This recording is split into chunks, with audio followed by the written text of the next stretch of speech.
Because I'm never one for doing things in order or in a timely fashion, this week I'll be reviewing Trails of Ash and Bone for Vampire the Masquerade 5th edition. I don't have any reasonable excuse for why I reviewed this book and Forbidden Religions out of order. Frankly, I'm shocked that you're making such a big deal out of it. So, to summon the soul of my review, roll 2d10.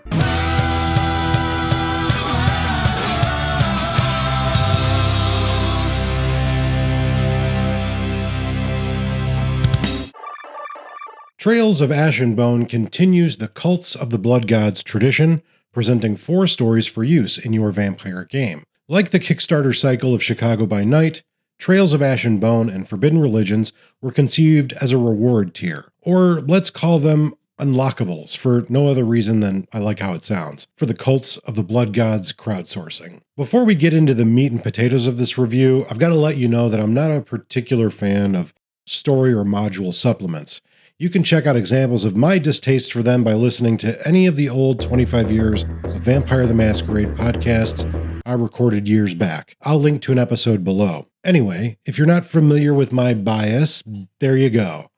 My personal feelings about them have mellowed in the previous few years, either because I've come to see them as a more excellent value for new players and storytellers, or they've just gotten better in terms of writing. I'm much more willing to give these sourcebooks a fighting chance on my shelf.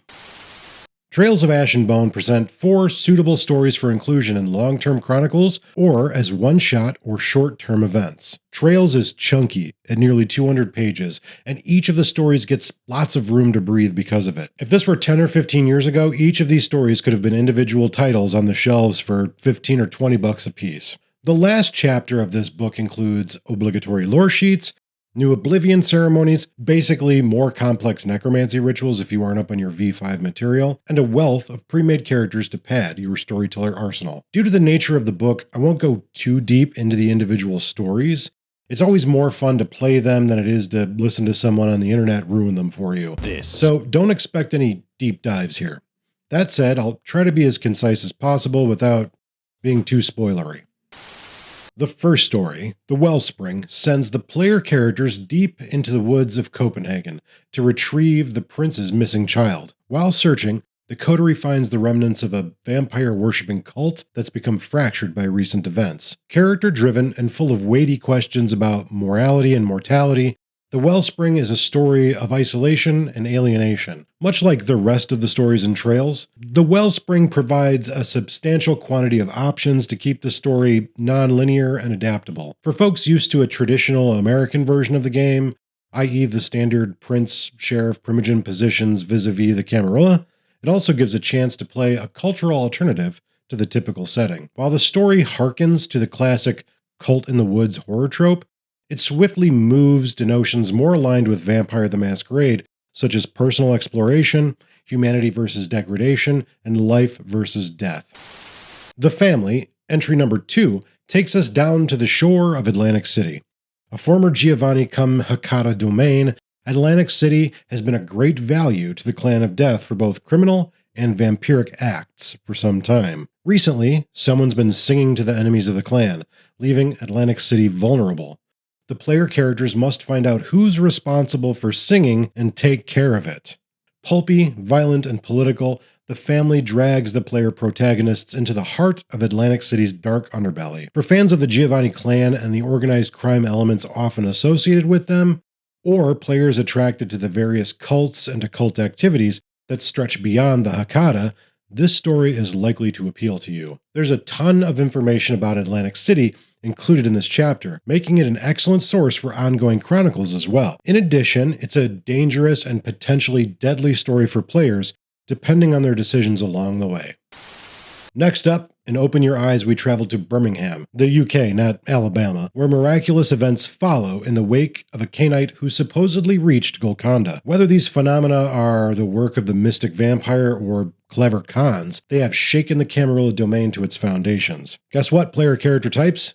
You're going to figure out what's going on. Easily adapted to other locations, Open Your Eyes is a great way to explore the semi-mythical state of Golconda and how the established power structure of a Camarilla city can rot from within. With a similarly character-driven design to the other stories, Open Your Eyes leaves as many options open to the players as possible.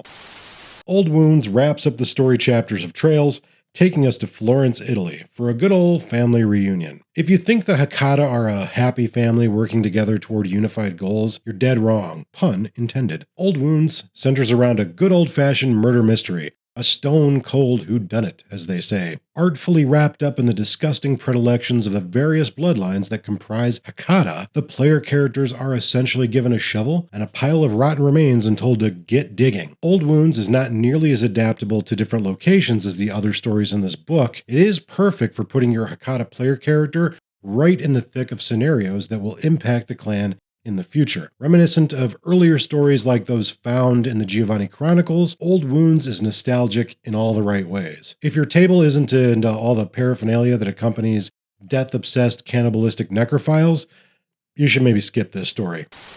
The final chapter, lore sheets, powers, and playable characters provide, well, precisely these things. The Oblivion ceremonies are fine, and I don't really have much to say about them. Honestly, I'm still chuffed that necromancy and obtenebration are now the same discipline, but that has nothing to do with this book.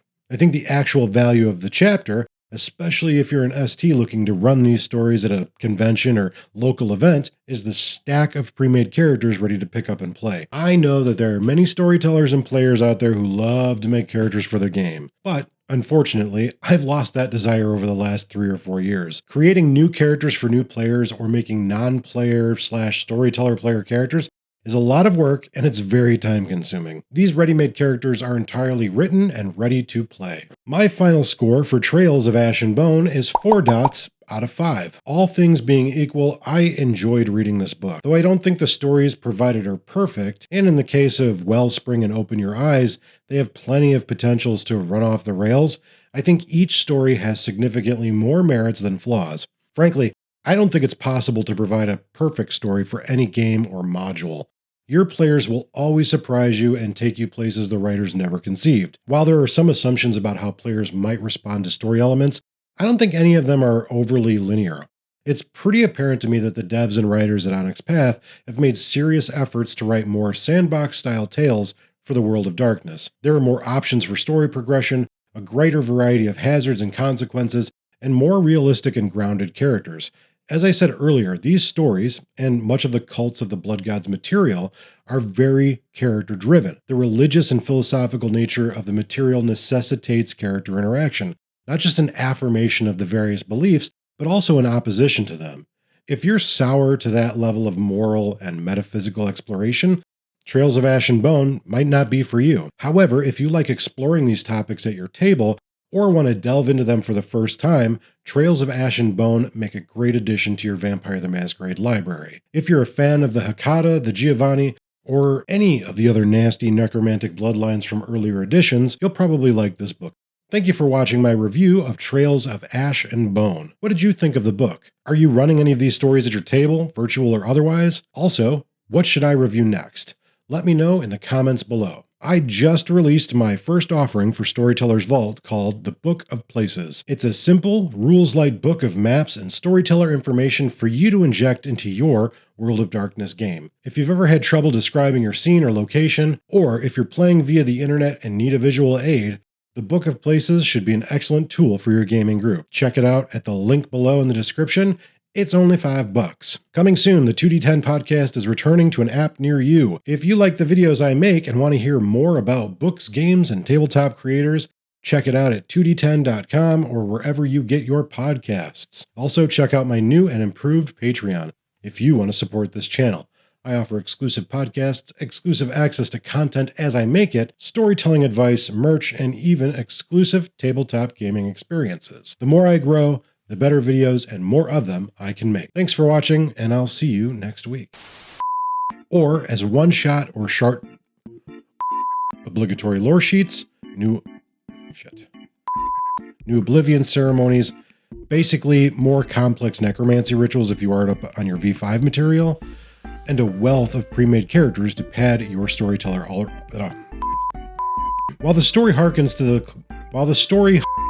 While Old Wounds is not nearly as adaptable to the other... While Old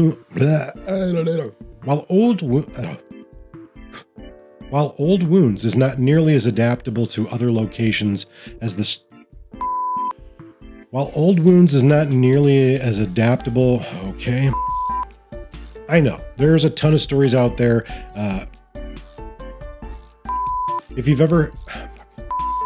You can check out examples of my distaste... Trails of Ash and Bone and Forbidden Religions were or in a timely fashion. This week, I'll be reviewing Trail of Ash and Bone. Is it Trails?